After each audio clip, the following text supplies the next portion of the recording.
Hello, this is Francis from Good Team. I'm going to show you today how to edit the pipeline columns in your sales pipeline in HubSpot.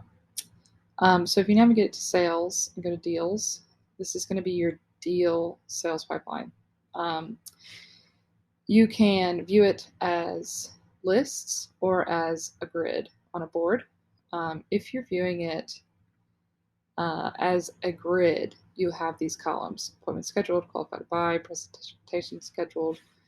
And let's say you want to add or remove a column, or you want to rename some of these columns. That's what I'm going to show you in this video today.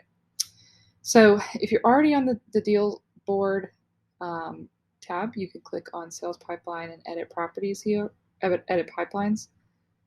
Or you can go into settings, navigate down to objects and deals. So you'll see all of your stage names here. If you want to add a pipeline, you can create a pipeline. So maybe you want a sales pipeline or a pipeline for a specific product or a specific sales representative. Or maybe you want to use the pipelines for something like quotes or prospects. There's a lot of uses for why you'd want to create an additional pipeline. So you've got your stage name, probability of close, and then any updated properties that are associated with that stage. This is the default when HubSpot, when you first create a deal pipeline. These are the default stages, but maybe you don't necessarily have an appointment scheduling step in your process, so you can edit that by just renaming it. And then if you want to add a stage in the pipeline, you can click Add a Deal Stage. And you'll see here that these probabilities, you can change that based on typically what is the close rate. If someone sets an appointment, it's a 20% probability that they would then become qualified to buy. Once they're qualified, it's a 40% probability that they would then move on to the presentation stage, so on and so forth. And then if you've got any deal properties that are associated with those stages, they'll pop up here.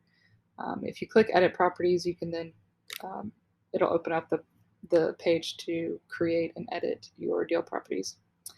So that's how to rename, add, and understand the stage pipelines. You can also set up automations here based on the pipelines. Personally, I would recommend doing that through the Workflows tab, but if you want a simple automation or simple workflow coming off of a associated stage, you can do that here. So if it's something like, when a deal moves from test to qualified to buy, I want to be notified, so send an internal email. You can actually create a sort of simplified workflow through this setting. Again, I would recommend going into the Workflows tab, and you can actually create a deal-based workflow that is essentially the same thing, but has all of the capabilities of your typical workflow. So anyway, that was a bonus item there, but this is how you edit and rearrange your deal stage pipelines. Thanks.